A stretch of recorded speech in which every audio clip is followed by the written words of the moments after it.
apa kecepatan udara dalam ruangan itu jangan terlalu besar, takutnya berisik ya. Nah itu umumnya digunakan 1000 sampai 2400. Dan juga nanti menyangkut kalau diperkirakan nanti udara ini cabangnya terlalu banyak ya, sehingga dikhawatirkan kalau menggunakan low velocity maka penyampaian udara itu ke diffuser yang paling jauh itu tidak akan cukup gitu. Nah, mungkin diambil yang high velocity ya, 2500 atau sampai 4500 standarnya. Bisa juga kalau di dalam ruangan itu faktor noise, berisiknya, kebisingan itu tidak terlalu perlu. Misalnya di dalam ruang itu banyak kegiatan yang juga menimbulkan suara lah, atau di dalam ruangan itu banyak pergerakan sehingga besarnya udara yang keluar dari ducting itu tidak mempengaruhi orang di dalam ruangan. Ya misalnya tadi mall tadi, di Carrefour atau di Lotte atau di mana lagi, bisa saja itu orang bergerak banyak, ngomong dan lain, mungkin ada musik ya. Jadi kecepatan udara yang tinggi tidak terlalu pengaruh. Tapi kalau misalnya tadi perkantoran, rumah sakit ya, atau gedung pendidikan universitas, lalu itu tentu tidak menginginkan udara yang keluar itu berisik. Sehingga umumnya diambil 1000 sampai 2400 ppm. Nah kalau begitu kita sudah dapat sebenarnya dua besaran ya, dua besaran. Tadi Q itu kapasitas, lalu sekarang kecepatan, sehingga A-nya itu Q bagi V ya, Q bagi V itu dapat A itu dalam satuan luas, apakah itu feet kuadrat atau meter kuadrat dan lain sebagainya. Kita bagi aja ya, oke. Nah demikian juga untuk di diffuser ya. Ini satunya dalam inci static pressure. Kalau udara memang satuan tekanan itu pressure in water gauge ya, PSIG.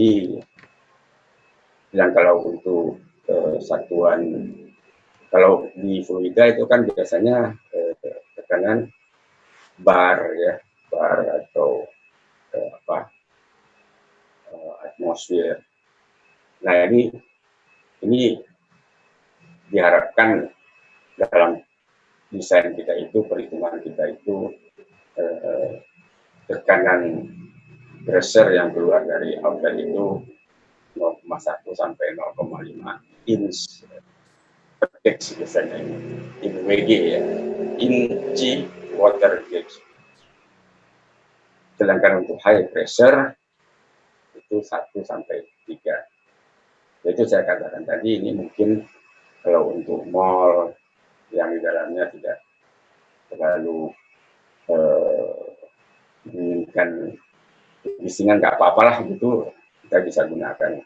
Atau memang jalur ductingnya terlalu panjang ya, nanti bisa-bisa tekanan yang di ujung itu tidak mampu. Nah, construction ini maksudnya bentuknya ducting itu bisa ya, seperti apa ya. Konvensional ductwork ini ya itu tadi persegi aja ya, persegi atau bulat juga boleh ya, bulat. Dan ada juga spiral yang artinya juga bulat tapi berbentuk kayak ulir, yang dimana itu diharapkan dapat mempercepat udara, pengaliran udara.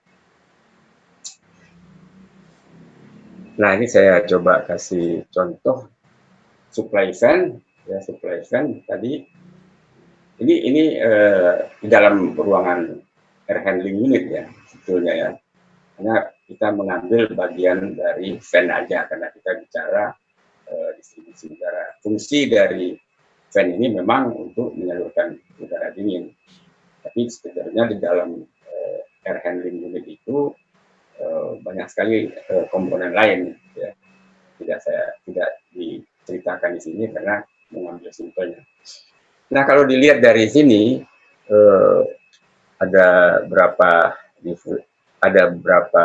diffuser yang nanti akan mengeluarkan sejumlah udara dingin.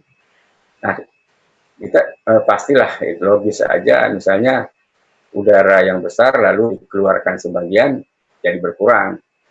Nah, untuk mendapatkan kecepatan yang diinginkan, tentunya dimensi dari ducting berikutnya lebih kecil lagi. Lalu keluar lagi berapa gitu, lebih kecil lagi.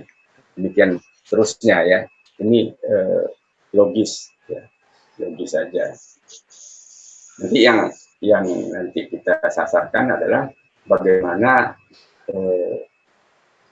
pendistribusian ducting sebetulnya dalam dimensi dan jumlah udaranya. Nah, ini terjadi juga gambar ini diperlihatkan return kembalikan ya, dikembalikan ke ruangan return air. Ini juga sebagai semacam skematik aja. Sebenarnya umumnya return air ini kan lebih panas ya, lebih panas lah dari udara yang keluar dari diffuser. Dan udara ini akan lebih ringan karena dia panas, lebih ringan. Sebenarnya posisi dari ini return drill ini lebih tinggi dari posisi diffuser yang untuk udara dingin, karena viskositasnya lebih ringan, dia akan lebih mudah naik ke atas sebetulnya. Tapi karena ini hanya untuk gambaran saja, dibuat demikian untuk memudahkan lah. Nah, kita lihat di sini terjadi sirkulasi ya. Kenapa ini dikembalikan? Idenya itu sayang sebenarnya udara yang sudah dingin ini dan dipakai memang dia akan lebih panas dibandingkan udara yang keluar dari sini. Tapi dia masih lebih dingin dibandingkan udara luar. Sehingga untuk meringankan kerja berikutnya sistem, dia dikembalikan sini. Mungkin gambar yang komplit dulu ada ducting dengan segala macam sistem air cool, water cool yang pernah kamu dapat, itu bisa dilihat bagaimana sebetulnya proses kembalinya. Dan saya juga katakan nanti di sini akan ada kamar outdoor air untuk mensuplai oksigen ke dalam ruangan. Nah, ini adalah gambaran yang umum untuk sistem. Tentunya tidak berlaku misalnya kalau untuk rumah sakit yang ruangannya dipakai buat operasi ya. Operasi itu memang harus udara yang ada di dalam ruangan operasi itu benar-benar hygiene ya, bersih, clean. Tidak boleh ada return lagi, takutnya nanti justru penyakit ya, ada bakteri-bakteri ya masuk ke AHO di sini terus disuplai lagi ya, itu berbahaya bagi kesehatan. Nah, biasanya ini dibuang habis keluar. Meskipun dibuang keluar itu juga harus difilter gitu. Jangan sampai dibuang keluar masih ada bakteri, lalu orang yang di luar ruangan itu ya kena bakteri ya, ini malah jadi sakit gitu. Jadi perlu dicatat bahwa untuk ruangan operasi itu adalah sistem yang khusus ya. Istilahnya di dalam rumah sakit itu ruangan operating theater ya, itu sangat memerlukan kebersihan, sehingga juga filter-filter yang digunakan itu berbeda lah dengan filter untuk ruangan biasa. Mungkin kalian pernah dengar yang namanya HEPA filter ya, high efficiency particulate apparatus, itu dinyatakan harus filter yang 99,99%.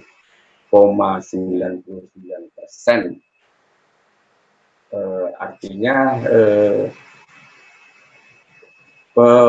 penyaringannya itu mampu sampai kebersihannya 0,001%, 0,01 ya, 99,99, 0,01% bakteri itu yang hanya boleh lewat ya.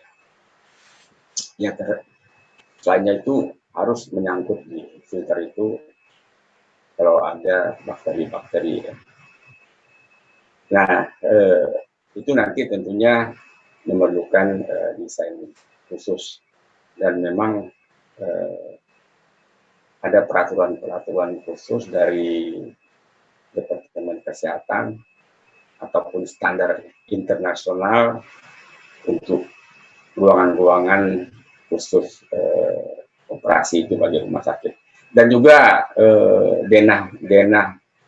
denah ruangan operasi ini berbeda sekali lah dengan ruangan biasa.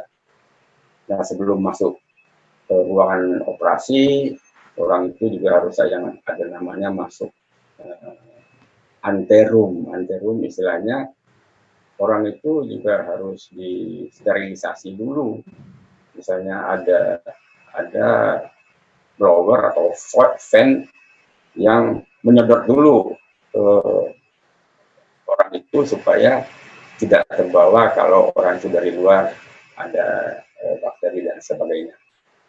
Nah, baru dia masuk ke ruangan operasi itu semua gitu, apakah perawat, apakah dokternya, apakah orang biasa yang akan masuk ke ruangan operasi itu harus dilakukan pre-clean misalnya ya, pre-clean.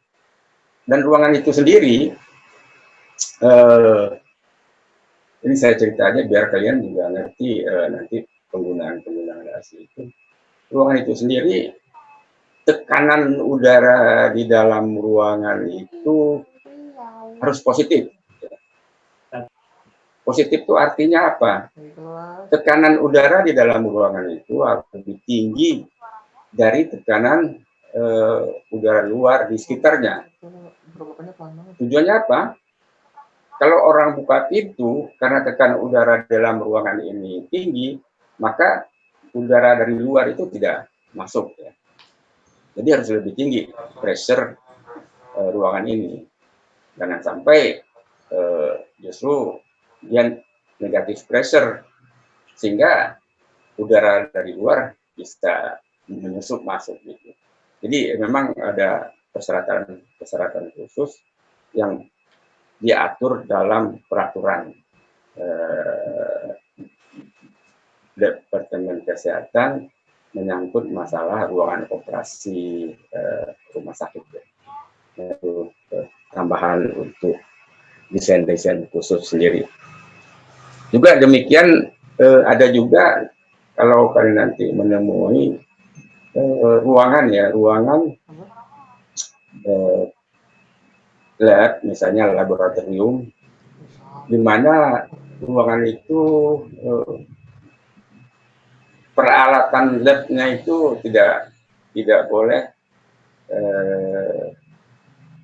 ada pengembunan di sana ya. Misalnya gini, di dalam lab itu ada mikroskop ya, mikroskop. Kita tahu kalau mikroskop itu di situ untuk melihat apakah bakteri atau virus ya. Dengan mikroskop itu banyak kaca-kacanya gitu ya. Dan jangan sampai kaca itu lembab mengandung uap air, sehingga ruangan itu harus kelembapannya harus lebih tinggi, lebih kering ya. Nah itu ada juga persyaratan-persyaratan khusus untuk ruang-ruangan yang tertentu. Ya. Tentunya itu kita harus tahu apa yang diinginkan oleh satu itu, sehingga kita bisa melakukan desain untuk ruangan tersebut dengan mengikuti aturan-aturan. Ya, mungkin kemarin itu saya pernah cerita juga tentang pabrik kapas atau pabrik pemintalan, di mana banyak sekali benang-benang halus itu berterbangan di udara yang sangat berbahaya ya kalau masuk ke dalam pernapasan, ke paru-paru dan sebagainya. Nah, harus diatasi itu. Bisa saja juga menggunakan masker, tapi bisa juga kita mengatasinya di situ justru udaranya harus lembab, lembab berat mengandung uap air, sehingga benang-benang kapas-kapas itu tidak mudah berterbangan di udara, justru dia menjadi basah dan lebih mudah turun ke bawah ya. Itu contoh-contohnya hal-hal yang di luar dari perencanaan untuk gedung-gedung komersial ya. Lanjutkan slide-nya ya. Lagi nerangin, aku lagi ngebayangin dari saturasi udara. Nah, ini sini menceritakan bahwa kalau udara itu dalam perjalanannya lalu dikeluarkan di sini, selain jumlah udara di dalam ducting utama ini berkurang, ya, juga tekanannya jadi berkurang juga ya. Jadi ada faktor pengurangan. Ini ditunjukkan dalam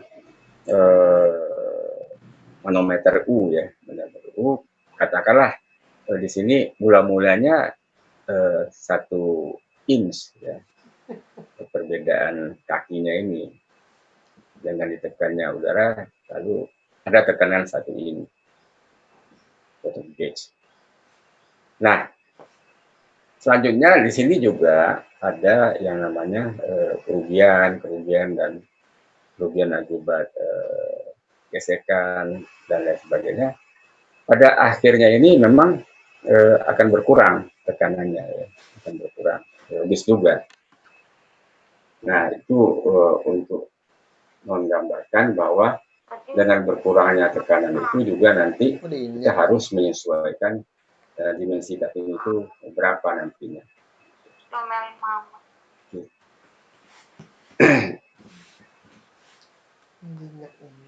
Nah kalau kita masukkan ke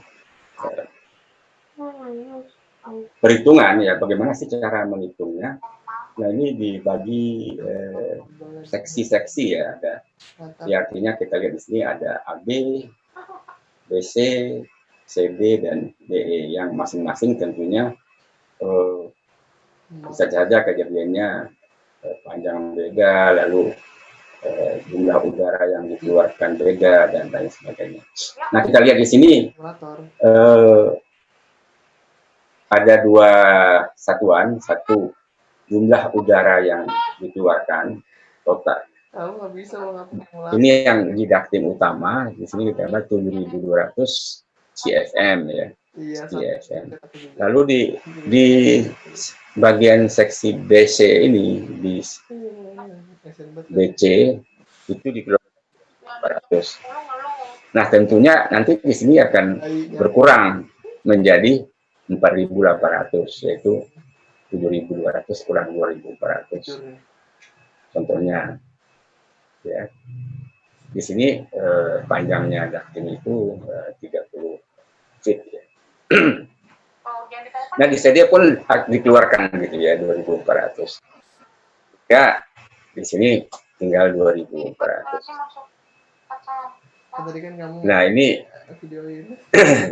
secara simpel saja. Tapi nanti sebenarnya jumlah ducting itu sangat banyak ya di dalam ruangan. Sangat tergantung luas ruangan, sangat tergantung kepada ruangan itu total udaranya berapa. Nah, dari ini kalau kita sudah tadi menentukan kecepatan udaranya berapa, kayaknya 1800 itu masih dalam kecepatan rendah ya, low velocity kalau kita ngelihat ini tadi. Oh, dia sudah, kalau yang low itu 1000 sampai 2400. Nah, di sini masih 1800. Jadi ini adalah low velocity 1800 feet per menit (fpm). Ya. Nah, tentunya yang akan kita cari adalah berapa dimensi luasan ducting ini, lalu berapa, kan ini baru luas ya, luas penampang maksudnya, lalu berapa ukurannya. Misalnya kalau ductingnya kalian desain bundar lingkaran, berarti yang perlu dicari itu diameternya, karena luas itu d kuadrat ya, d kuadrat. Kita sudah dapat d-nya itu dari 7.200 bagi 1.800 misalnya. Nah, kalau kita buatnya bukan lingkaran, persegi panjang, luasnya pasti lebar kali tingginya. Ya. Anak jomblo nih. Bagaimana menghitung lebar dan tinggi itu gitu? Kan susah ya, banyak dapatnya. Misalnya ini 7.200 bagi 1.800, dapatnya 4 areanya. Untuk itu, kalau kita buat persegi panjang, 4 itu bisa 1 kali 4, 2 kali 2, ya kan? Kemana? Nah, itu ada, berarti tingginya 1, lebarnya 4. Ya. So, dia sama sisi, tinggi 2, lebar 2. Bisa saja, tetap aja 4 luasnya. Ya. Apakah satunya feet kuadrat ataupun sentimeter kuadrat atau meter kuadrat. Nah, itu nanti ada ketentuan, atau bukan ada ketentuan, ada sangat tergantung nanti ada berapa sitting space yang tersedia gitu. Kalau terlalu tinggi mungkin tidak bisa melakukan instalasinya nanti ya. Nanti jadi harus kita tahu juga kira-kira berapa gitu untuk mendapatkan nilai 4 feet kuadrat tadi lah gitu. Ada beberapa persyaratan. Nah, tabel ini sebetulnya memudahkan untuk kita dapat nanti menyatakan dimensi, lalu size ya, luas, size-nya, dimensinya, dan friksinya ya, karena apa tadi terjadi penurunan tekanan di dalam udara itu, sehingga friksinya berapa. Di sini friction rate-nya itu per 100 feet ya, panjang kita, panjang ducting tiap 100 feet berapa rate friksinya, gesekannya. Coba kita terusin. Sudah ada agak komplit sedikit ya. Nah, ini kan tadi saya katakan kalau kita membuat ductingnya round atau lingkaran ya gampang lah. Luas itu sebenarnya kita cari aja mau berapa ininya diameternya untuk mendapatkan luas sekian feet 4D kuadrat. D-nya berapa gitu. Atau jari-jarinya berapa. Nah, tapi kalau dia persegi, tadi saya katakan, kalau di sini contohnya, dia 16 ya, 16 feet. 4 kali 4 ya, 16. Tapi bisa juga 2 kali 8, 16 juga. Bisa juga 1 kali 16. 1 kali 16 ya, 16 juga luasnya ya, luas ya. Nah, kalau 12 feet, misalnya 12 feet, 3 kali 4, 2 kali 6, 1 kali 12, ya bisa macam-macam. Ini gunanya apa? Gunanya, katakanlah misalnya kita ambil yang 16 feet yang saya bilang tadi, bisa 4 kali 4, bisa kali 2 kali 8, bisa dari 1 kali 16, ya. Tetap dia 16 square feet. Pengaruhnya gimana? Pengaruhnya itu di penggunaan material, ya. Kalau dia rasionya itu 1:1 ya, itu tentunya paling ekonomis. Kelilingnya adalah 4 tambah 4 tambah 4, 16. 16 ya, kelilingnya jadinya, perimeternya. Tapi kalau 2 kali 8, itu kelilingnya jadi 20. Dari 20. Itu lebih banyak menggunakannya dibandingkan 16 tadi. Apalagi 1 kali 16. 1 kali 16 kelilingnya 34. Ya, 34. Sehingga itu jadi tidak ekonomis lagi kalau menggunakannya. Tapi itu nanti akan pengaruh juga kepada, bisa saja kita 4 kali 4 itu tidak mungkin dipasang di atas ceiling, di dalam ceiling itu, karena space yang diberikan tidak cukup. Sehingga ya mau nggak mau kita cari padanannya lah yang sama-sama 16 tadi. Ya bisa 2 kali 8 tadi atau 1 kali 16. Nah, kita harus paham juga bahwa kalau udara itu ditiupkan ke permukaan yang tipis, itu suaranya akan besar. Bisa saja seperti suara suling ya, suling. Atau kayak kita seperti bersuit itu sangat tipis ya, bisa mengeluarkan suara. Dan juga tidak memenuhi persyaratan dalam kenyamanan. Nah, itu juga harus dipertimbangkan. Kita harus tahu, wah kalau terlalu rasio tinggi dan lebarnya terlalu tinggi rasionya, bisa-bisa nanti udara itu malah berisik, bersuara gitu.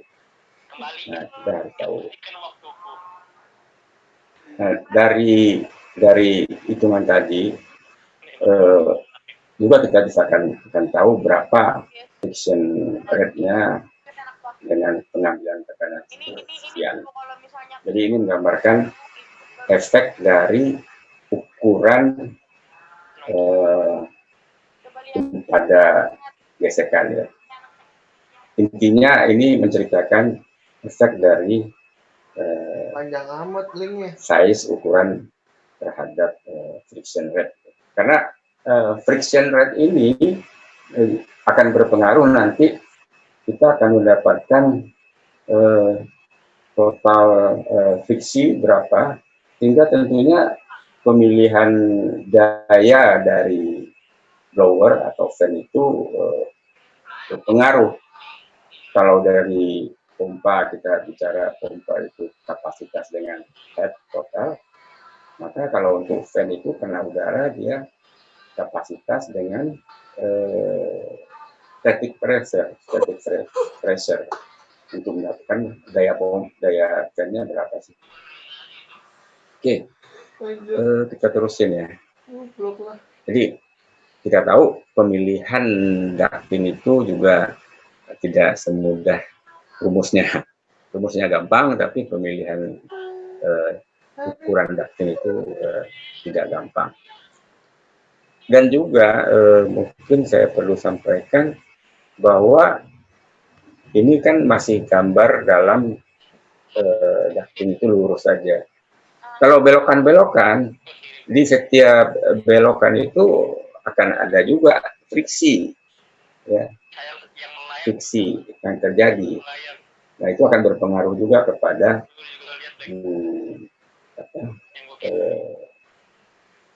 friction rate-nya. Ya. Oke.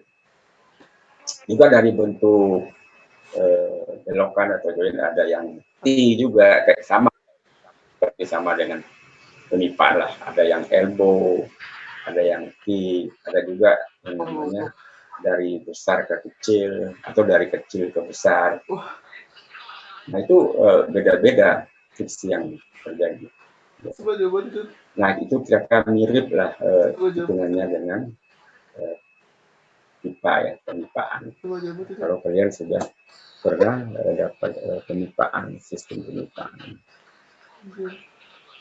Itu kita terusin lagi tadi perhitungan tadi baru sampai kepada diketahuinya 7.200, 1.800 sampai sini. Nah, kita sudah dapat namanya area yang diperoleh dari dimensi yang untuk mencari dimensi. Nah, ini untuk karena tidak bulat tadi 36 kali 16 artinya lebar ducting itu 36 ini inci ya, inci, lalu tinggi 16. Untuk yang section CD itu 24 kali 16 dan ini 12 kali 16. Nah, ini dapatnya dari mana ya, dari mana? Sebetulnya bisa dengan rumus tadi itu untuk 4 ya, 4. Jadi ini katakanlah 4 square inch ya, 4 square inch. Ini 36 inch kali 16 inch.